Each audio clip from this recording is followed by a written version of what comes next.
talking about is probably similar to Amin in a certain sense, that these are topics that are often not discussed in this forum. And the buzzwords in this context is history and heritage. We normally, at the Council of Tall Buildings, is discussed, but from a different perspective than the one that I will provide today. In 2 years, the Council of Tall Buildings will be celebrating 50 years of activity. So it will be an opportunity to think about that, what the Council has done over these past 5 decades. So it's unlikely the conference will be back here in Australia. So I thought it would be an opportunity, perhaps, in view of that, to celebrate a bit what the tall building urbanism has been in Australia. And so I'll be presenting a case study on Melbourne, which is very much based on my doctorate research at the University of Melbourne. And it will be a study on tall buildings, particularly office buildings. And in that context, I'd like to propose there are lessons to be learned from the past. They are still relevant for today. And this, in turn, will also generate questions about the future and what we want to do with tall buildings. What really prompted me to talk about this issue is when I read the synopsis of this conference. I've been involved in a committee to organize the conference, and this time would have been very well to not participate also as a speaker. But once I read a sentence in the synopsis, I felt there was something that had to be clarified. In a context of Australia, the synopsis this year was to talk about people, density, and infrastructure. And there was that sentence that it says that we must put the development of the city as a menagerie of self-cancelling iconic gestures, each competing for attention behind us, and also reject the standard commercial box template for skyscrapers, which has been homogenized in cities around the world. Now, there has been also talks about Melbourne being one of the most homogeneous skylines in the world. And so in this context, I'd like to talk about that.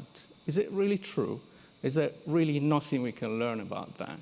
So let's try to understand, first of all, because people talk about tall buildings and form, and they say, oh, they're often boxes. They are often foreign from the urban context.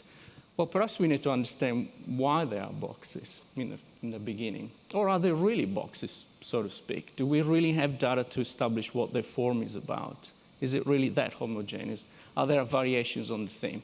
So let's do a bit of a matrix. Let's imagine what is the possible combination you could have, particularly when you're talking about tall office buildings that have a demand for regular shapes. The geometric shapes that we can borrow from the Greeks are not too many: rectangles, triangles, circular shapes. There are also hybrid forms that could be developed, but are they really used in tall buildings in cities? So let's have a look at what happens in Melbourne, for example. It's a city grid, fairly regular, like many other cities in the world, like Chicago, for example, like New York. And what kind of shapes, what kind of forms do we see in these cities? Well, in Melbourne, we find that there is a dominance of center core square plane towers. If they are not belonging to that family, they will be part of the rectangular family. There are some exceptions, of course, curved buildings, etc., but they are truly a minority. The SLAB towers that we will find in a city like Melbourne, so will be the modernist towers, often of the psycho type, and they will be built mostly from the 50s to the 60s. As we move forward in time, we find that the dominant model is the center core square tower, which is the DNA of many skyscrapers that we still build today all over the world, particularly the very tall ones. So the question is, all these buildings, 20 of them in one city, all the same, different architects, all from the past, an enormous amount of area. What are we going to do about that? That's a question, first of all. But why is it so? Is it because somehow Melbourne had less imaginative architects than other parts of the world? Well, the answer is not, because some of these buildings were designed by some of the best architects that were operating, particularly in the 60s and 70s. Some of them were American architects. Some of them were architects from Melbourne. Yes, some were architects from Sydney, too.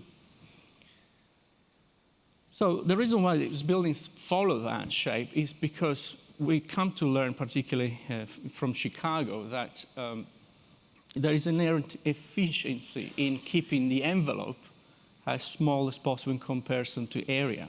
And the reason for that is not simply because of money, for saving money on facades, because historically, the facades in historical buildings now, they wouldn't cost as much as the air conditioning system. So the reason why they were square is because they were trying to minimize the amount of heating and cooling loads that were required to take care of environmental conditions on the perimeter. So there's this fairly interesting past that calls for a model that is efficient, and yet we say that from a urban perspective, is not desirable.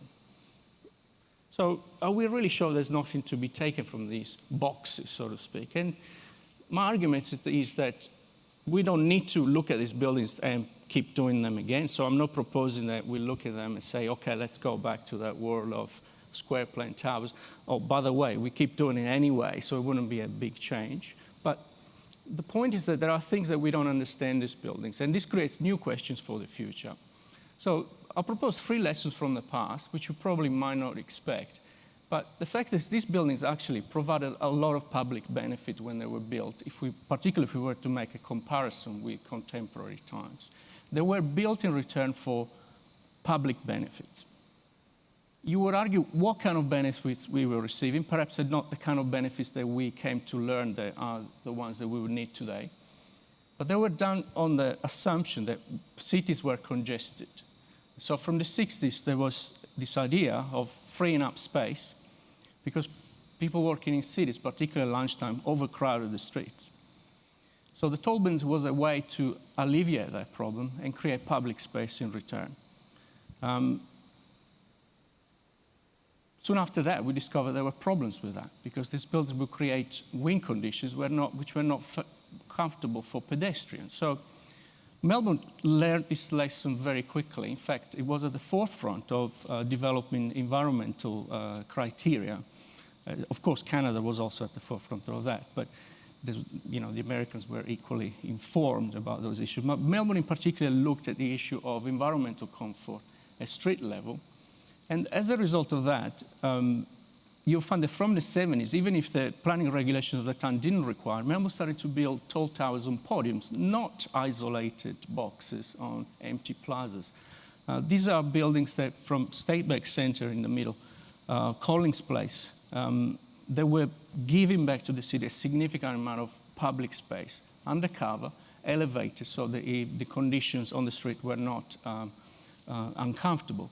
And as a result of that, the buildings rotated also on the grid to align against the prevailing wind. So there was an environmental approach for those days that was quite forward-thinking.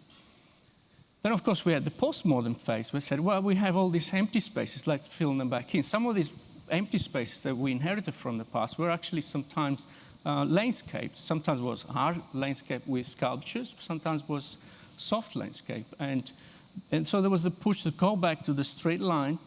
Let's build podiums and let's build them occupiable with rental space. So what happened, if you look at quantitatively what happened in the cities, that at the period when the modernist towers were built, we were using the land a lot less.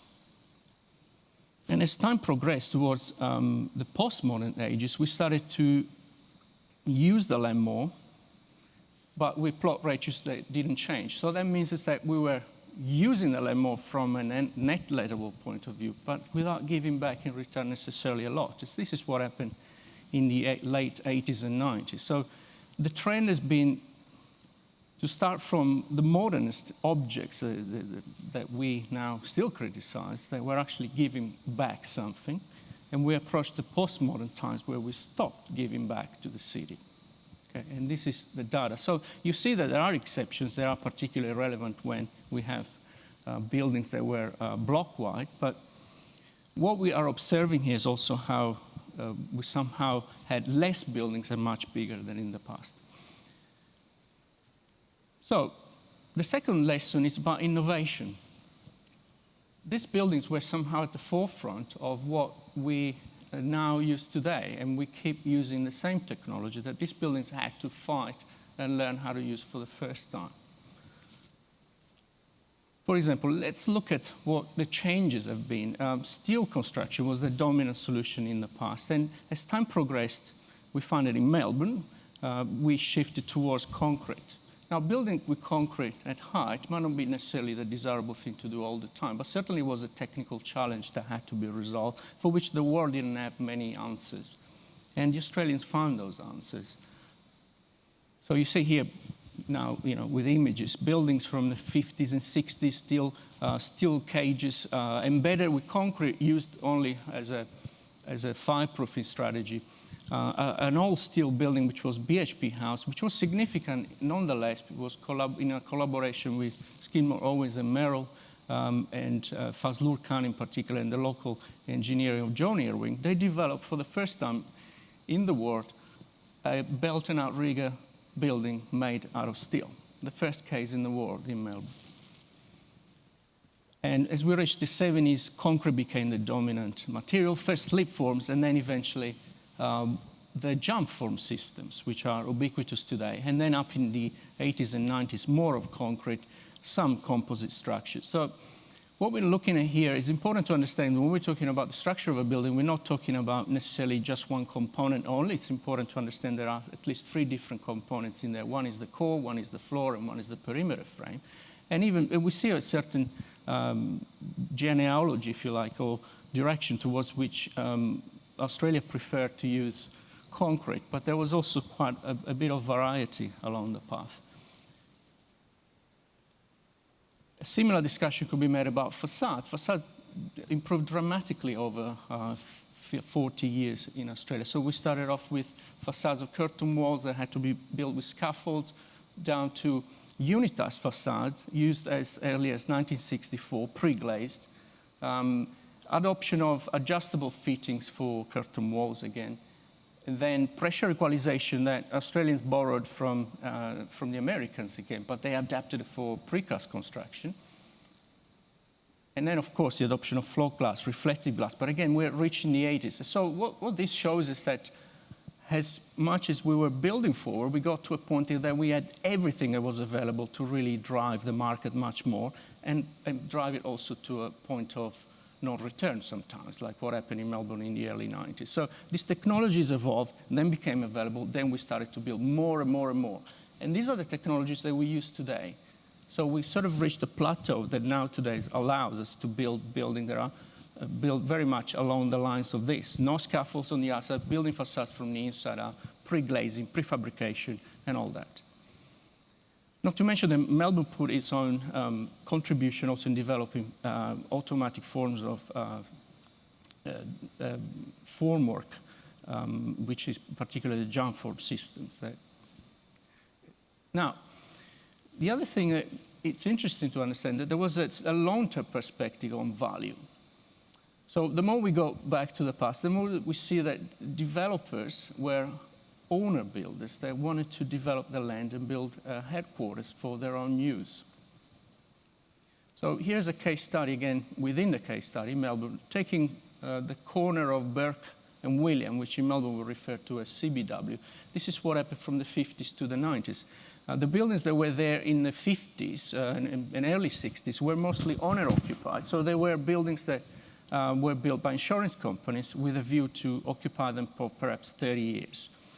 So what that means, they had an outlook of quality. They had an outlook they had to build for a longer term. And they wanted to implement the best things that were available at the time. As we move towards the 70s, we have still that philosophy of building for long term, but we also start to see a tendency to have more speculative developments. Some of those speculative developments, however, were very interesting. For example, we have a case of BHP House where AMP, which had just built their headquarters on the opposite corner, said, okay, here is a block of land we own. Here is BHP House. You're going to be our tenants. You go ahead, choose your architects, build the building you want, make it all out of steel, make it in such a way we can promote natural gas, and we make an agreement that you stay in that building for 50 years. Now, who would do that today? Now, nobody would do that because we understood, there was a plenary session today, we say, because there's a constant need for change. But why not thinking in long term anyway? That's not necessarily a bad outcome. Even if a building might change its occupant, the building will stay. And a tall building is there to stay. So that was the outlook. It was an outlook of 30 to 40 years in some cases, which seems hard to believe. And of course, we got to the postmodern stage where we started to tear down some of those modernist buildings because they were too little. They just didn't provide all the extra area that was required. Sometimes they were torn down, nothing was replaced, and we had empty blocks up until the 2000, once the recession came in. And we replaced them typically with speculative buildings. Someone will come, build, occupy with a micro tenant, and then sell and walk out. Can we expect a lot of high quality? Well, perhaps some of these buildings were high quality, not necessarily all of them were bad buildings, and they still stand. So I'm not criticizing the pictures, but I'm criticizing the shift across time. So here is a demonstration of that. You see how speculative developers just become the mainstream by the time we reach the 80s. So there was an outlook towards long term. They're also meant to have care about operation costs. And I don't have here the time and the space to explain all in detail what happened, but I can say here that there was an appropriate philosophy of trying to minimize energy costs. So these buildings were not green by all means. There was no understanding of sustainability as we do today. But there was an inherent economical need to have buildings that were not expensive to run, and the running costs were associated with air conditioning. So that explains also why they have that shape, the shape that is minimizing the envelope, and particularly the shape that fits well Melbourne, that allows to rotate against the favorable winds, and it gives that regular and flexible space that can be used again and again, and it can last in time. So while I say all this because we are inheriting these buildings. And there's a lot of discussion today. There are political, there are different views. People say, should the Sirius building in Sydney be preserved or not? It's part of the same problem. We're inheriting a generation of building that we are looking back, that some of us despise and say, these are not good buildings, but they are the new heritage. It's what we are inheriting today. And the fact is that once buildings are taller than 150 or 200 meters, whether we like them or not, we have to coexist with them. So I say all this to give you a perspective perhaps differently. When we look at homogeneous skyline of a city like Melbourne, before judging a book by the cover, perhaps we should look back and understand actually what those buildings meant. They would have been the buildings we would have been showing here today. If the CTBUH would have had and they did, by the way, there's history for that. If we go back in time, we find those very same buildings that we today would say they are wrong would have been here. So we need to change perhaps how we approach the past with the built environment. Because if there is really one dirty little habit that tall buildings have very often, is that they self-destroy themselves. So very often they occupy the best land that is available at the expense of a previous office building or tall tower that was there. So we keep tearing them down and put new ones on top of them. There are exceptions, I know in the New World in particular, but that's what Australia tends to do. And if we don't do that, we do it on the leftover spaces, and we all wonder why we have pencil towers today, because the blocks of land were all occupied by these towers that today we don't know how to tear them down. So there is a problem here. We need to rethink how we interpret the past, and we need to think forward from that past. Because the word heritage very often is seen to be a fairly negative connotation. It means some conservative. It seems to be like a burden on the community that we have to somehow bear for the heritage significance. But heritage can also mean to have a contemporary use of the past for a commodity. The heritage is Venice. The heritage is Florence. Heritage is the pyramids. Heritage is the Sydney Opera House that every year attracts millions of people to come and see Sydney. So these buildings will not necessarily be the Sydney Opera House, but they are heritage in a real sense because they create a network that can be reused today. And that in order to do so, though, we need to understand them. We don't have to somehow despise them and say, let's tear them down, or let's turn them into condominiums. Let's try to look at them and see what we can do, because we have some problems that we never try to address. The first is the problem of memory, because these buildings somehow were conflictual moments in the past. They tore down other fine buildings that were often low-rise, if not other modernist buildings, as I said. So we have a problem of memory where we need to come back and perhaps have a more relaxed attitude towards them, that is not judging them by the look, and try to see effectively if they had some level of innovation. Did they actually trade off something of public benefit, at least for what it was considered to be a public benefit for those days or not? And could we transfer that approach today and quantify it in the same way? And the problem of interpretation is what is stopping us to do, because very often we define them with those words. We damned box architecture, monolithic, narrow-minded, horrible mistakes and all that. That's somehow preventing us to go back and look at them appropriately. It's much easier to say they're not good enough because it's going to give us a lot more opportunities than to go and reclad them like we did recently, as we saw the results of that, although accidentally in London, for example, with the Grenfell Tower. There's a certain push that it's much more convenient to say that they are not good because it gives us much more opportunities to do what we think is good today. But that should not stop us to go back and understand them better. So the collective memories of those buildings also need to be reinvestigated. And the problem of heritage is, what are we going to do realistically with them? Because it's not a matter of keeping everything from the past. It's a matter of having criteria from selected from the past for the things that are worth keeping. And the things that might not be worth keeping, at least we should do it from the basis that we investigate it, free of misconceptions, well-informed, and understanding what are the challenges of the future, but also with some imagination. Because perhaps these buildings are not necessarily as bad as they might look, particularly when they're square and centre core. Look at what happened in Sydney. These are 3 buildings. If you were interested in finding out about the history of architecture in Australia, there's only one book that really summarizes it all, and that's John Maxwell Freewell's book, Architecture in Australia. These 2 pictures on the left are buildings from that book. They were almost contemporary. It's saying those are 2 fine buildings that represent high-rise in Australia. The State Office Block of Sydney, also infamously known as the Black Stump, but it was stumpy because it had a double facade. It had sunshades all around. It was clad in bronze in order to respond to the Australian sun. It was a state government building. The central building was the Water, Sewerage and Drainage Board building, again in Sydney. Sunshades, not a glass box, following the philosophy of environmental response to what Australian tall buildings are about, which are not the glass box necessarily. They are more the concrete building that doesn't have to respond to seismic conditions, that puts sunshades around. And of course, the MLC Centre, which is, well, it's octagonal, but it is very much one of those many buildings that I just showed for Melbourne. It's a centre core tower, square, 40 by 40 envelope. So what happened? Well, the centre core tower survived, fortunately. It's an excellent building designed by Harry Seidler and Associates. And it has been now rejuvenated.